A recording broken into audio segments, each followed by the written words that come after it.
Te damos la bienvenida al Ministerio de Restauración Tabernáculo Santo. Declaramos la gloria de Dios sobre tu corazón. Declaramos la gloria de Dios sobre tu vida.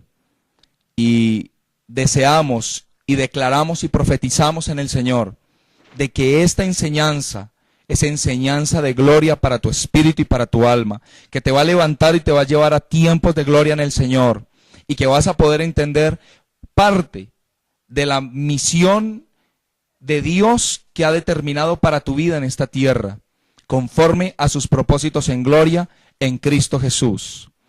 Nosotros venimos trabajando y venimos enseñando lo que es el Evangelio del Reino. Familia, reino de sacerdocio, familia, reino de sacerdocio, sexto tiempo.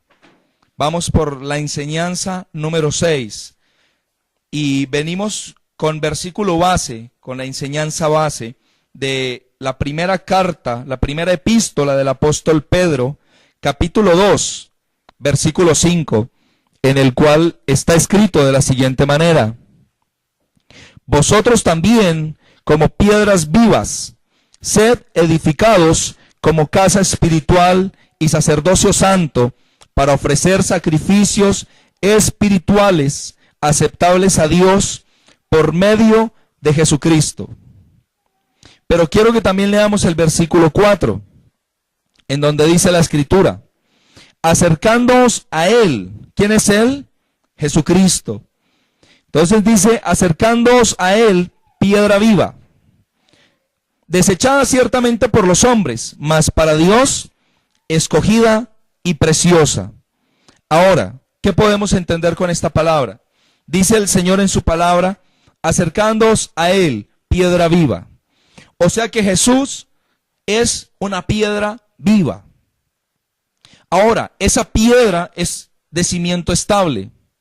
Esa piedra, dice el Señor en el versículo 6 del mismo capítulo, por lo cual también contiene la Escritura: he aquí pongo en Sión la principal piedra del ángulo, escogida, preciosa. El que creyere en Él no será avergonzado. Ahora, bendito el nombre del Señor, porque nos está diciendo el Rey de Gloria de que para Dios es una piedra escogida y es una piedra preciosa, pero que es la principal piedra del ángulo. Ahora, nuestro principal fundamento es Él, Jesucristo. Porque sin Él no podemos llegar al Padre. Sin Él no conoceríamos al Espíritu Santo. Sin Él no estaríamos nosotros este día reunidos trayendo el cumplimiento de un tiempo profético en la predestinación, de que habría un rebaño y habría un pastor. De que todos nos congregaríamos, los del norte, los del sur, los del este y los del oeste, en su nombre, en su gloria. ¿Sí ve cómo la Escritura se cumple en tu vida todos los días? Todos los días viene un cumplimiento de su palabra a tu vida. Todos los días se está cumpliendo parte de la Escritura en tu vida. Y parte de ese cumplimiento hoy te lo quiero enseñar. Porque Jesucristo vino como la principal piedra del ángulo, ahora como una piedra viva. Ahora esa piedra viva es un altar. Porque Jesucristo, cuando caminó en esta tierra, Él caminó como un altar. Él caminó como el altar y como el sacrificio. ¿Cómo así como el altar y como el sacrificio? Jesús el altar, el divino. Cristo el sufriente, el sacrificio. Por eso es Jesucristo, porque Él es el divino y Él es el sufriente. Él es el que viene del cielo, el pan vivo que descendió del cielo. Y a la misma vez es el Hijo de Dios, pero también es 100% hombre. Y ahí es donde te puedes dar cuenta de algo. Jesucristo cuando caminó siempre dijo: yo no hago mi voluntad, yo hago la voluntad del que me envió, la del Padre. Jesucristo a nosotros nos vino a enseñar un principio verdadero y glorioso. Él vino a enseñarnos a ser hijos de Dios. Él vino a darnos el mayor ejemplo de todos, a ser hijos del Padre, hijos del Rey de Gloria, hijo del eterno Dios. Pero lo más glorioso y lo más poderoso es que cuando Jesús caminó por Galilea, por Jerusalén, por Samaria, cuando Jesús caminó, cuando llegó a Gadara, por todas las partes que Jesús caminó en su vida aquí en la tierra, él lo que dijo es: yo vengo para enseñarte quién fue el que me envió. Yo vengo a traerte el pacto de Dios a tu vida a través de mí. Eso es glorioso. Eso es poderoso, porque hoy Dios te quiere enseñar un principio del reino. El reino de Dios se establece, pero se establece ¿de qué manera o de qué forma? El reino de Dios no se establece porque nosotros conformemos una iglesia grande, o porque nuestra congregación o la iglesia local tenga supermercados, tenga un banco, que porque tenga colegios. Eso no significa que el reino de Dios esté establecido. Eso significa que la iglesia tiene muchas cosas, pero reino de Dios no significa del todo eso. La palabra de que el reino de Dios sea constituido, el reino de Dios, oye mi hermano en Cristo, el reino de Dios se constituye porque tú camines como una piedra viva, porque tú camines como un instrumento de justicia para Dios, porque tú camines como un altar. ¿Cómo así como un altar? Claro, como un altar, porque sobre este altar es donde Dios ha hecho su sacrificio. Sobre este altar es donde Dios planta de su presencia. En este altar es donde Dios planta de su gloria. Es allí. Por eso algo glorioso que el Señor hoy nos enseña, algo poderoso que el Rey de Gloria hoy nos desea enseñar, es de que tú caminas en el pacto y con el pacto de Dios. Lo más glorioso y lo más poderoso es que cómo se constituye el reino de Dios. Dice la Escritura de que el reino de Dios no consiste ni en comida ni en bebida, y que la carne no heredará el reino de Dios. El que hereda el reino de Dios es el Espíritu, y el reino de Dios consiste en gloria y poder. El reino de Dios consiste en su presencia y en su gloria. Ahora yo te quiero enseñar principios de cómo se establece el reino. El reino de Dios, te quiero enseñar, digamos que de adelante hacia atrás. No te quiero enseñar desde el principio hasta el final, sino te quiero enseñar del final hacia el principio. Cuando tú caminas como un altar para Dios, porque tú eres un altar para Dios, ya el altar no es donde pones el santito, ahora tú eres un altar en donde mora Jesucristo.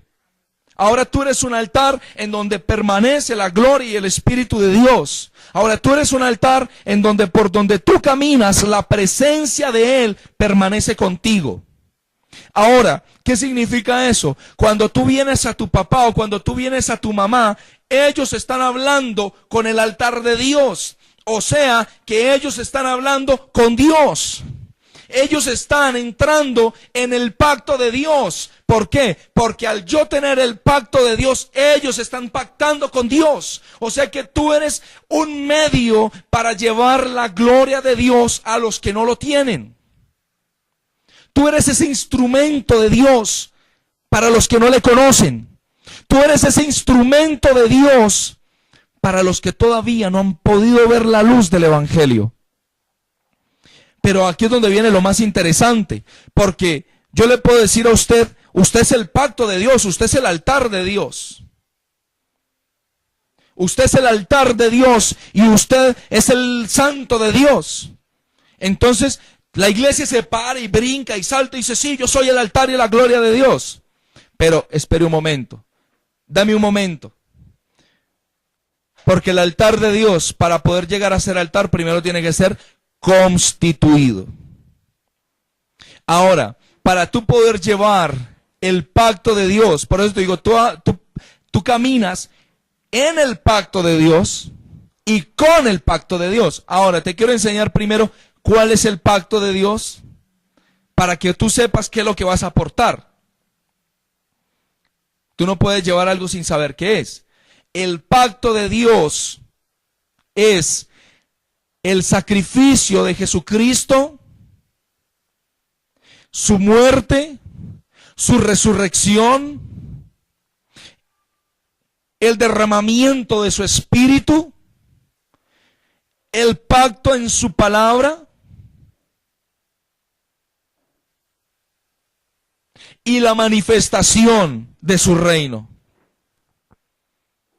Esos son los tiempos. Ese es el pacto con el cual tú caminas. Ese es el pacto. Bendito es su nombre. ¿Por qué?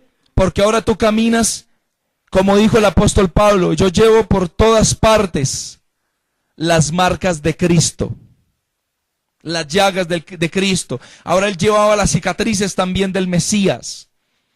Cada vez que hablaba el apóstol Pablo, él no solamente decía lo que estaba allí, él siempre miraba en el espíritu mucho más allá. Y él decía, ya ahora llevo las marcas. Ahora, tú necesitas llevar esas marcas. Esas marcas son el pacto de Dios.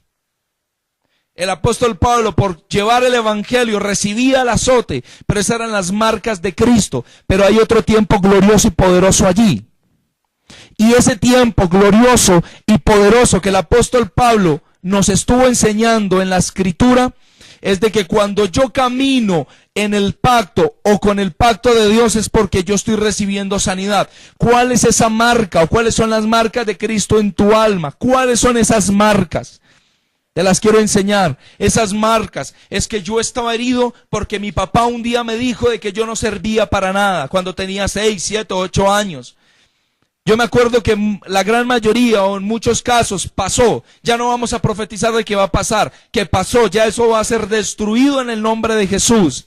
Un niño cogía un vaso y se le caía siempre. Usted, manos de mantequilla, como siempre. Usted a toda hora, usted siempre. Y esas palabras marcaron el corazón y marcaron el alma de esa persona. Ahora, cuando yo vengo a Jesucristo, ahora yo vengo a Él y yo vengo con mi autoestima bajo. Yo digo, todo lo que coge, mire lo que planta el padre y la madre en uno cuando le dicen eso, de que todo lo que toque su mano no va a prosperar. Tremendo. Cuando uno le dicen es que usted todo lo que coge se le daña, le están diciendo que uno está maldito. En otros términos, pero bajo la palabra de Dios dice que todo lo que toque mi mano prosperará. Y si mi padre o mi madre o mi hermano o mi jefe o el que me diga a mí de que todo lo que coge, ¿por qué se le daña todo lo que coge? Me están diciendo usted está maldito. Porque eso es lo que la palabra de Dios encierra por maldición, de que todo lo que tocare mi mano, Deuteronomio 28, del 15 en adelante, si yo desobedezco a la palabra de Dios y a la voz de Dios y al mandamiento de Dios, todo lo que toque no va a prosperar, no va a poder crecer. Ahora, y cuando me dicen eso a mí, eso está siendo plantado en mi alma.